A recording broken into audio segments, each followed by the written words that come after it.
You think you understand silence until it fills your lungs. You think you know darkness until it presses its face against yours. I went into the Sahara Desert looking for ruins. I came back haunted by a temple that spoke in echoes, reshaped my memories, and taught my shadow to whisper my name. They listed me as the lone survivor. They think I'm lucky. I know better, because deep beneath that rock, something survived us. Day 1, 10 a.m., approaching the landslide. The convoy wound through silent canyons, our 4x4 kicking up clouds of ochre dust beneath the blistering Sahara Desert sun. Every ridge looked identical, shadows slashing across rippled stone. Dr. Keller squinted at his GPS, voice low. We're on schedule, but these gullies shift. One wrong turn and we're stuck. I felt the engine shudder as we climbed a loose scree slope. The air was already 48 degrees Celsius, sweat pooled at my collar. Beside me, Lars adjusted his seismic scanner, a bulky device that hummed with anticipation. Milo, camera in hand, peered out the passenger window, searching the canyon walls for anything unusual. Then came the collapse. A distant crack, growing into a roar, like the world tearing itself apart. A slab of rock broke free, thundered down, and revealed a smooth face of black stone, glinting in the daylight like the maw of some ancient beast. Keller slammed the brake. We tumbled out, boots skidding on gravel. Under that slab lay a rusty tin box wedged into the crevice. I knelt and brushed away sand. The metal was cold, impossible under the desert sun. Day 1, 10:15 a.m. Milo pried it open with a tense spike. Inside, wrapped in oilskin, was a single sheet of parchment, faded, stained, extremely old. I unwrapped it carefully. Charcoal spirals wove through straight lines, converging on a central spiral that seemed almost embossed. No legend, no scale. Just a dot marking a point 80 feet below the surface. Nina adjusted her lens. This ink composition, it's not medieval Middle Eastern, doesn't match any known pigments. She toggled to infrared. The parchment glowed with hidden filaments. More markings too faint for the eye. She sighed. Unknown script, unknown origin. Tom knelt beside me, examining the map's edges. It doesn't show this landslide, he said. This map predates the collapse. He tapped the center point. Someone wanted us to find this. Day 1, 11 a.m., Camp Bravo setup. We cleared a flat spot 50 meters back. Tents went up, water bottles lined in the shade. Keller summoned us. Gear check. Hydration. I want 2 liters per person before noon. We sipped hot water from insulated flasks and checked our holsters. Headlamps, rope coils, emergency beacons, everything green. Nina laid the map on a rock table, weighted corners with small stones. Lars calibrated his radar. It blinked, no anomaly beneath our feet. Meaning no one's ever dug here, he said quietly. I flipped through my digital notepad, fingers trembling. Coordinates entered, contingency routes, everything ready for descent. Day 1, 1 p.m., the slit in the rock. We hiked toward the canyon wall. The map led us around a jagged butte, then up a wash. There, at the precise coordinates, was a vertical cleft, 4 meters tall, a foot wide. The stone around it was unnaturally smooth. No tool marks, no debris, just darkness beckoning. Tom clipped in. I go first. Rope thumped as he descended. The slit swallowed his light in a heartbeat. Seconds later, his headlamp bobbed back into view at the bottom, a circular chamber, walls interrupted by 6 broken pillars. I followed. The air shifted to freezing, my breath a plume of white. The beam of my headlamp carved a path but revealed nothing alive. No insects, no plants, no moisture, just perfect, unforgiving stone. Day 1, 30 p.m., Chamber 1. We huddled in that round room. Keller placed chalk tick marks on the pillar stubs. Depth 40 feet. Temperature 10 Celsius. Humidity 0%. He stared at the walls, glyphs matching the map's spirals carved deep. He pressed his palm. The stone gave a faint vibration like a pulse. Nina clicked her recorder. Testing audio, she said, speaking aloud. We heard her words, then nothing. No echo. Then, very faint, a rasp. Don't trust this silence. All of us froze. Not a breath. I thought I felt the ground shift, but it may have been my own pulse. Tom tightened his grip on the rope. We moved deeper at first light. We marked our route with yellow tape and chalk arrows. Arrows that, even as we drew them, seemed to blur at the edges. Night 1, 9 p.m., sleepless vigil. Wind howled outside our tents. Inside, a quiet so intense I could hear my own heartbeat. I lay on my pad, staring at the tent ceiling. My recorder sat on my chest, blinking red. Half asleep, I heard it click on by itself. A low voice murmured, "He's watching." I bolted upright. Tent poles groaned. The recorder stopped. I flicked it off. Morning couldn't come soon enough. Night 1, 9 p.m., sleepless vigil. We rose before dawn, the desert's sunrise, a faint glow against our tent flaps. Overhead, vultures circled distant cliffs, ignorant of the darkness we'd left behind. Tom led the way to our chalk arrows, the arrows we'd drawn at the chamber edge. They were gone. In their place, the stone wall was flawless. A soft click echoed through the corridor as the slab we'd entered through slid into place above us. No rumble, no shifting rocks, just a subtle metallic whisper like a door locking itself. Suddenly, I felt the weight of stone pressing on my shoulders. Keller tested the slab's edge, impossible to budge. We were buried alive. Day 2, 8 a.m., first corridor. Headlamps pierced cones of light into the void. The corridor stretched on, walls narrowing, ceiling descending. We spoke quietly, mapping our path. At 20 paces, I called back, "How many footsteps?" Only my own voice returned, distorted, loud then soft, as if bouncing through different chambers. Nina frowned. "There's no side hall." She ran her hand along the right wall, cool, polished. "But my scanner shows a passage just 50 feet off our line." She tapped the device. The green light blinked unknown. We doubled back, found nothing. Lars clicked his Geiger counter in jest. Maybe radiation's warping space, but even his forced laugh rang hollow. Each time we paused, the silence pressed in until it felt like sound itself was a luxury. Day 2, 10:30 a.m., the echo that didn't echo. We entered a high-domed chamber, smooth stone vault overhead. Keller clapped his hands. No echo. He stamped his boot. Nothing. Then, from somewhere behind him, a slow, deliberate stomp, stomp, as if someone mimicked his footfall 2 paces later. We froze. Tom's light swept left, right, then back. Still just him standing alone. The stomp repeated, soft and hollow. Milo raised his recorder and held it out. When he played it back, a single voice, low and gravelly. "Turn back." Not any of ours. Day 2, noon, silence that speaks. We pressed forward, hearts drumming. Every sound we made, footsteps, breath, whispered coordinate checks, was absorbed. The walls drank our voices. In the claustrophobic hush, I could hear my blood pulsing in my ears. Nina clicked her radio mic. Testing. 1, 2, nothing. She exhaled, long and slow. The only reply was a faint buzz behind us, like static from a dead radio. When she spun, there was only empty corridor, walls so flat they reflected no light. Day 2, 2 p.m., the Chamber of Glyphs.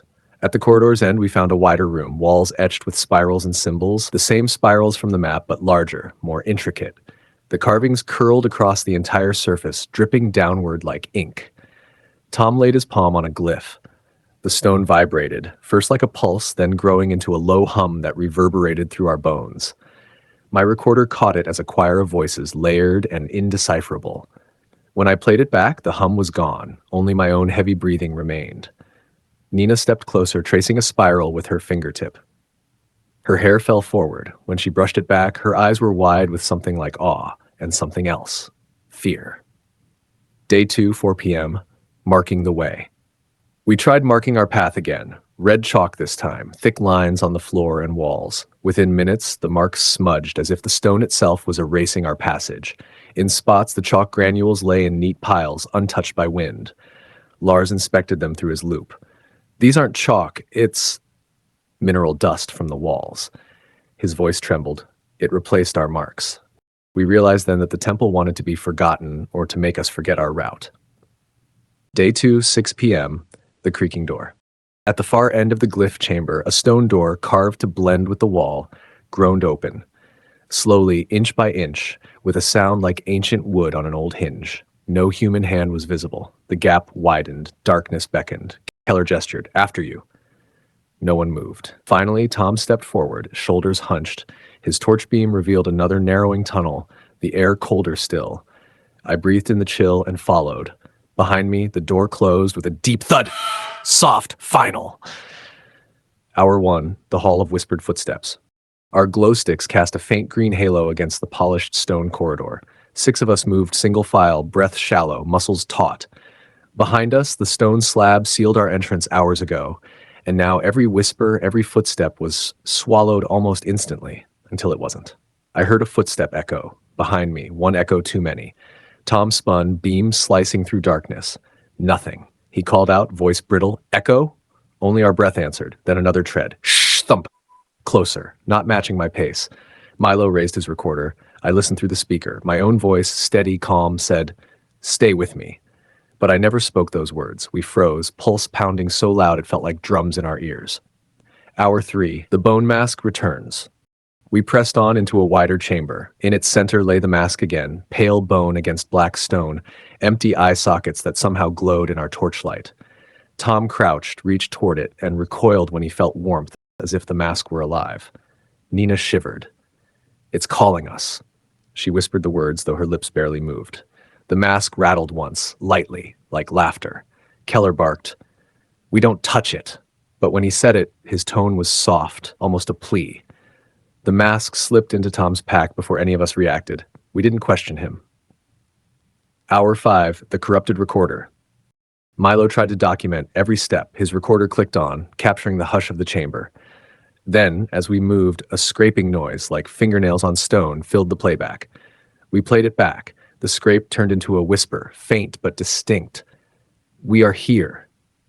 He dropped the device. It clattered, and for a heartbeat, the chamber came alive with layered voices, groans, sighs, soft syllables in unknown tongues, then fell silent as though someone flipped a switch. Hour 7, the vanishing path. We came to a fork. Right led upward, back toward the entrance slab. Left plunged deeper into blackness. Chalk arrows, our second attempt at marking, pointed back to the first chamber. We hesitated, but the echo we just heard, soft laughter like children playing, emanated from the left passage. Lars swallowed. "They don't want us to go back." He turned left. We followed. Hour 9, the mirror of dust. The tunnel opened into a small alcove. One wall was covered in a fine layer of pale dust, so smooth it looked like frozen mist. When we walked across it, our footprints sank in briefly, then faded. Nina tapped the dust, leaving a handprint. Minutes later, it was gone, replaced by fresh, unmarked brocade. Keller knelt to inspect the floor. The dust isn't settling, it's rearranging itself. We watched, breath held, as ripples formed in the dust like water flowing upstream until the floor was perfectly smooth again. Hour 12, shattered echoes. We hit a dead end, a solid door of inscribed stone, glyphs spiraling outward. Tom banged on it. His fist's echo sounded twice. Once immediate, then again after a second delay, so slow it was almost off rhythm. He pounded harder. The echoes multiplied, 4, 5, 6, each slower, each more ragged. His last slam shattered the door open, shard-like fragments of stone dropping away, revealing a narrow chute downward. The echoes stopped altogether, leaving only a final hollow thump that shook the floor. No one spoke. We climbed through the gap. Hour 14, through the rubble chute. We dropped into the next chamber through the jagged gap Tom had forced open. Loose stones clattered behind us, then fell silent, snuffed out by the temple's hunger for sound. Our glow sticks glowed weakly, casting long wavering shadows that danced across the walls. The air here was colder still, carrying a faint scent of ash and something sharp, like metal worn to a blade's edge. Hour 15, the sea of ash. I stepped forward and my foot sank ankle-deep into fine white ash. The crunch underfoot was muted, as though my boots had learned to move in secret. Keller scooped up a handful and let it sift through his fingers. Powdery, bone-fine. No heat. No trace of burn. Just ash, too perfect, too uniform. Nina's beam swept the room. Bone fragments lay half buried in the ash, ribs, femurs, long bones, but no skulls. Each fragment was polished smooth as though washed clean by time. I knelt, brushing ash aside, and saw a crimson stain at the shaft of a femur. Fresh. Hour 16. The inscription. On the far wall, carved deep into the stone, letters spelled out a warning in stark English. "Speak not your name." Each letter was chipped precisely, edges sharp, no glyphs accompanied it, just this blunt message. We stared, disbelief softening into dread. Names here were precious currency. To utter them was to gift something of yourself. Keller exhaled slowly. They want us silent. Hour 17. The hunger for names. We tried talking. I cleared my throat. "My name is..." The words died mid-syllable, swallowed by the hush. Nina whispered her name. The ash trembled. A low rumble vibrated through the floor, so faint we felt it as pressure under our feet. Suddenly, ghostly echoes rippled around us, 5 voices calling names none of us recognized, not ours. A disembodied choir reaching out, eager, hungry. We pressed hands to ears. The voices faded, replaced by an ominous tick, tick, tick, like a metronome counting down. Hour 18. The choice. Tom shone his light on the ash. We can't stay. His voice was steady, but I saw the tremor in his hand. We circled, looking for exits. Only one passage led onward, a low tunnel barely 2 feet high. It curved away into nothingness. Keller scanned the ash, then knelt, drawing a circle in the dust with his finger. We stepped through here, he said quietly. Silent. Quick. He motioned, and one by one we crawled through the narrow crawlspace. Hour 19. Unnamed no more. On the far side, we paused. I glanced back at the ash chamber. I thought I saw a figure standing in the gloom, a silhouette watching us leave. But when I blinked, it was gone. We moved on in silence. No names, no words, only breath and step and the dull hum of anticipation. Hour 20. The entrance to the fingerprint. We emerged from the crawlspace into a circular vestibule. Above us, the ceiling receded into shadow. Below, a spiraling stair wrapped tightly around a central pillar of black stone. The grooves on that pillar, spirals, loops, arcs, matched the glyphs on our map, but here they were 3 feet tall, carved so precisely each curve felt deliberate, as though guided by a master sculptor's hand. Tom's boots clicked on the first step. He paused, breath visible in the icy air. Feels alive, he murmured. The stair swayed under his weight. An optical illusion, but my stomach lurched anyway. I clipped my harness to the lifeline Tom had rigged. Lars and Nina flanked me, their lights tracing the pillar's carved spirals. Keller, ever the scientist, held his scanner against the shaft. It sputtered with indecipherable readings. Energy fluctuations, he said, voice low. Magnetic anomalies, maybe, but nothing consistent. Hour 21. Descent into the spine. We moved as one. Each step down was measured, 20, 30, 50. The shaft's walls pressed in with every turn, narrowing our field of view. My light caught dust motes drifting in unnatural patterns, tumbling up the staircase instead of down. Midway, the pillar hummed, a low vibration that vibrated up my boot and settled in my chest. My heart matched it beat for beat. I stopped. The hum rose to a roar, then faded. Keller's scanner blipped red. Pulse pattern, hours. Temple reading our vital signs. I swallowed. This temple knew us. Hour 22, the memory steps. At each landing, a wide platform let us circle the pillar. Nina traced her fingers along one groove, her breathing caught, eyes unfocused. She began, then cut off. She jammed a hand over her mouth. We waited. What is it? I asked. She looked at me, tearful, distant.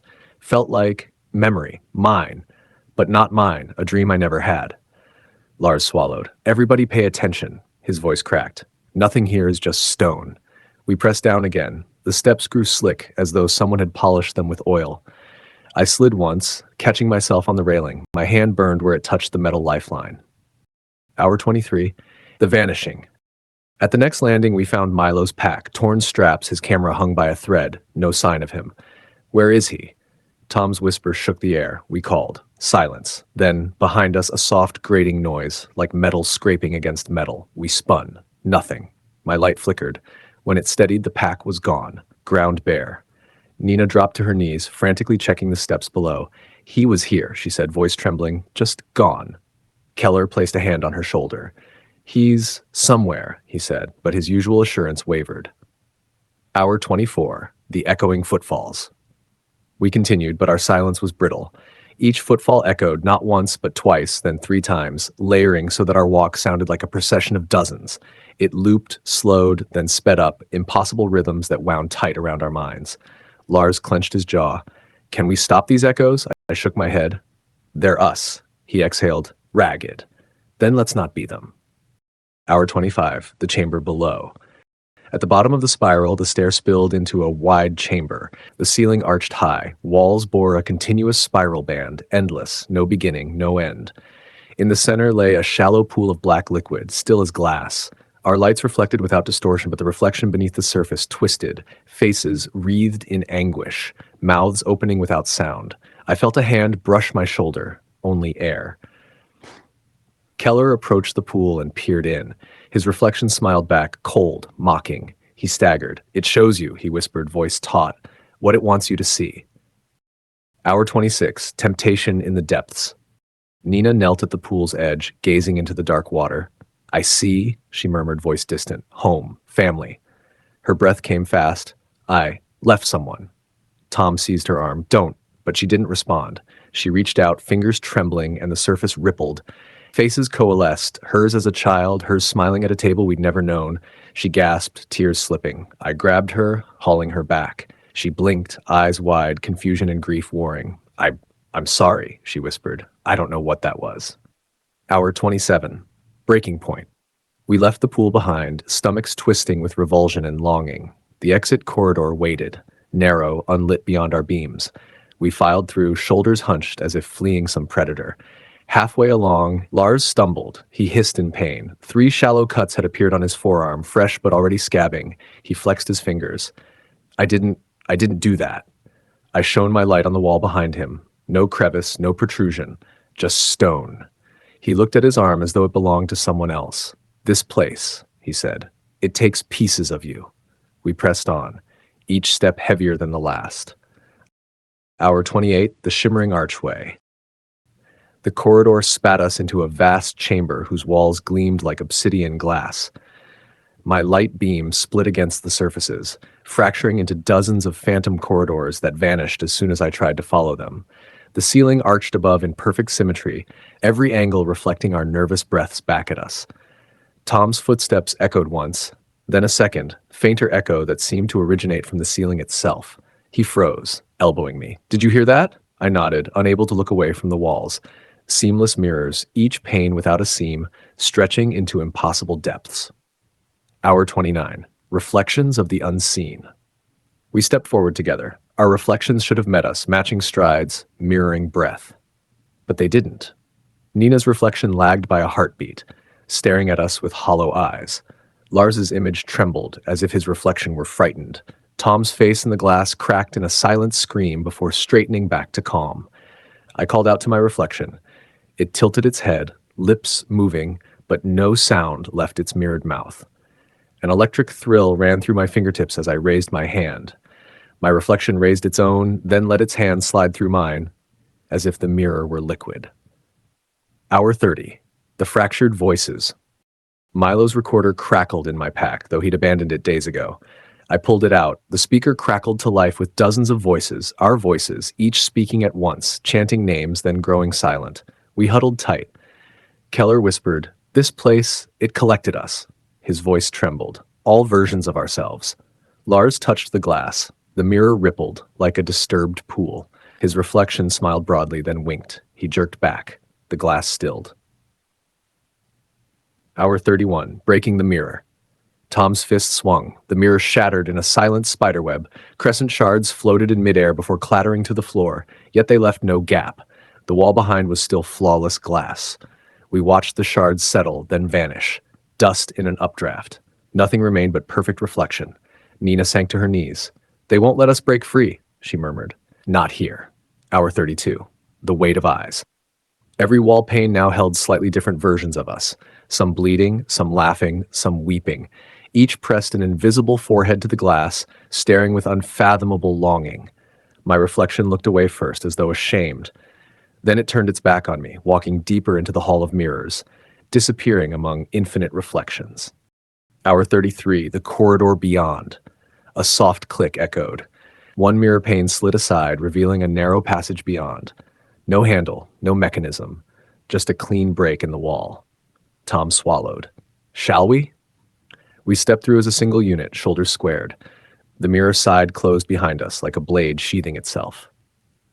Hour 34, stepping into the shadow. We emerged into a long corridor, its walls smooth and unbroken. No altars, no inscriptions, only the faint hum of something alive within the stone. Our glow sticks flared weakly, lines of emerald light cutting through the gloom. I led the way, heart pounding.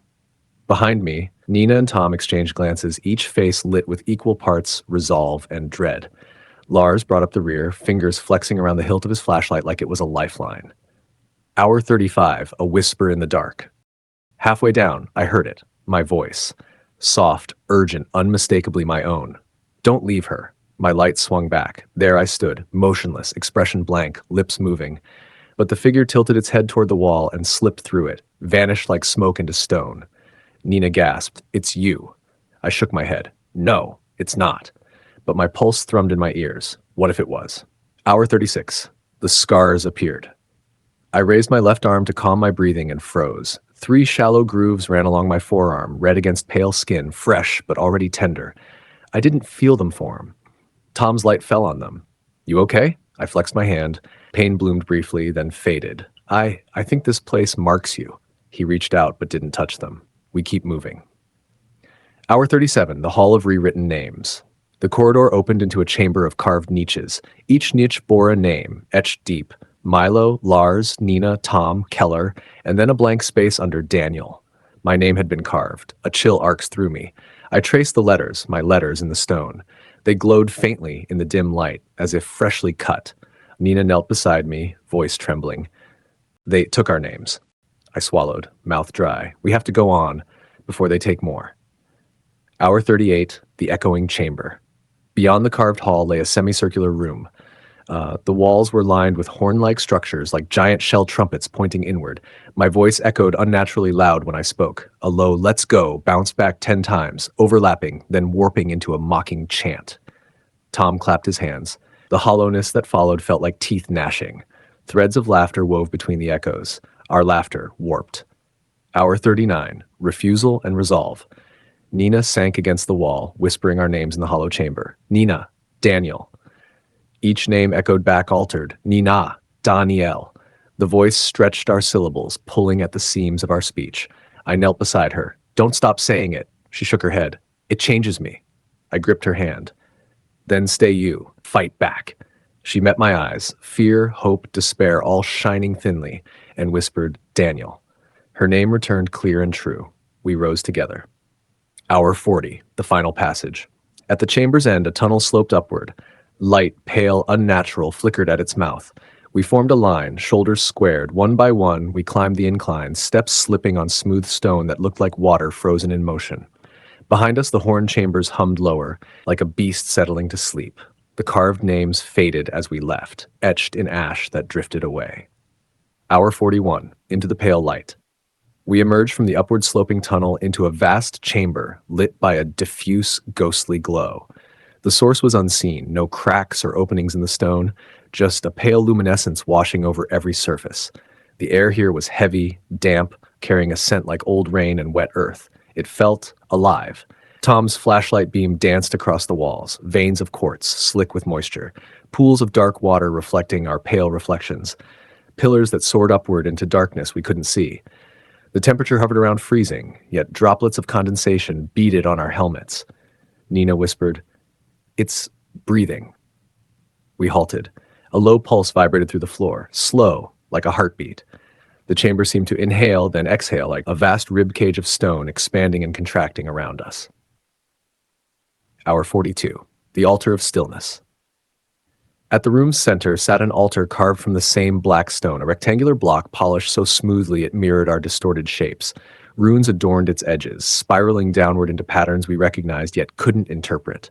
The altar's flat surface was stained dark, as though something had bled into the stone.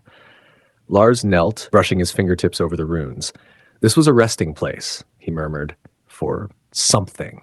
I bent to examine the stains. They were too dark to be water, too permanent to be fresh.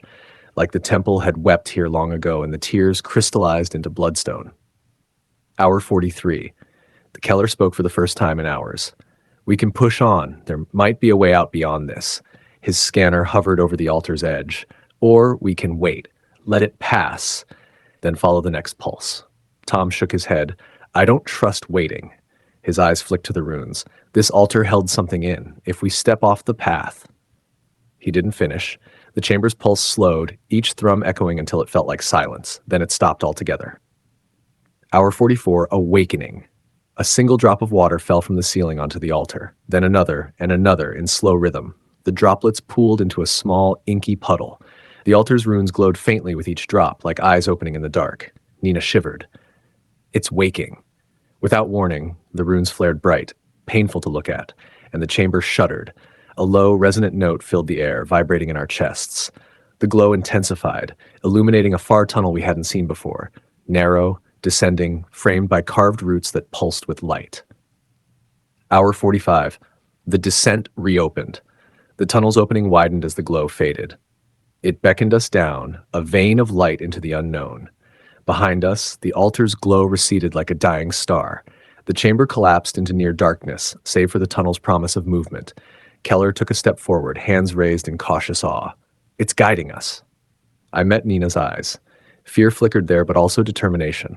One last push, I said. We follow. Tom and Lars exchanged a look, then fell in line behind us. Each step toward the illuminated tunnel felt like crossing a threshold, leaving the temple's sleeping heart for its dreaming womb. Hour 46, the blinding exit. We emerged into daylight that felt like a punch to the gut. The air was thick, hot, opposite of the temple's chill, but it didn't warm us. It scorched our lungs. I staggered, hands braced on my knees, blinking against the glare. Sand shifted underfoot. Above, the vast desert sky stretched without a seam. My compass spun wildly, useless.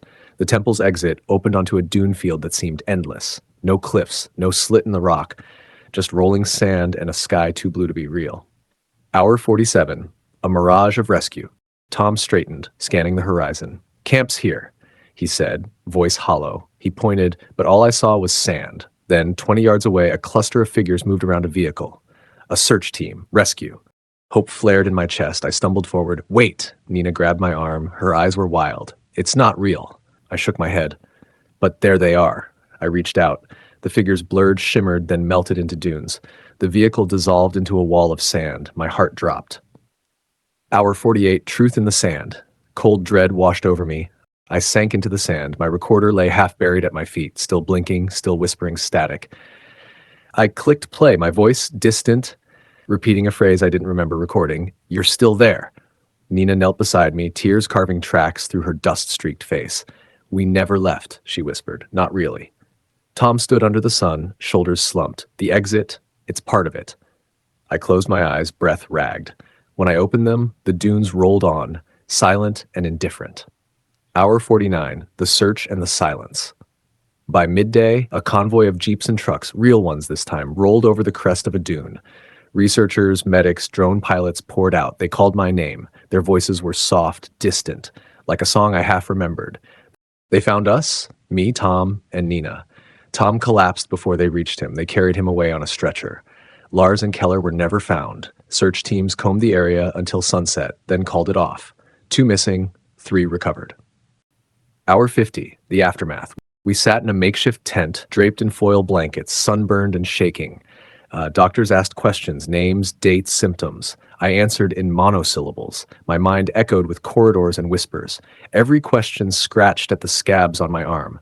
The medic said dehydration, hallucinations, hyperthermia.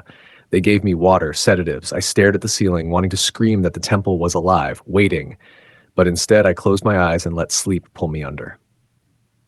Hour 51, the first night back. I dreamt of the temple.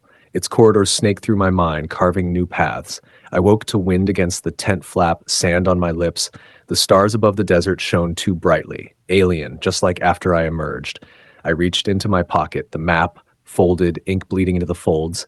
Unchanged, undamaged, it whispered in my palm, "Come back." I pushed it away. Hour 52, the unspoken truth. They took our statements, our gear, the mask, the recorder, the chalk lines, all sealed in evidence bags. They didn't believe the runes, the pulse, the whispers. They said our stories didn't match physical evidence because there was none. Nina refused to speak of what she saw. Tom was sedated. Lars and Keller vanished into classified research. I was discharged, labeled fit but broken. Hour 53, the echoes remain. Back home now, I can't sleep. Stone walls in my dreams shift and breathe. At work, I close my office door, and in the silence, I hear my own voice. Don't forget. I know the temple is out there, somewhere beneath the rock. It's waiting for shadows to fill its halls again. And one day, I know I'll hear it call my name. Let me know in the comments, have you ever experienced anything unexplainable? Tell us your own temple in the mind moment. If you enjoyed the ride, smash that like button so I know you want more deep dive horror. Hit subscribe and ring the bell. New chapters drop every week.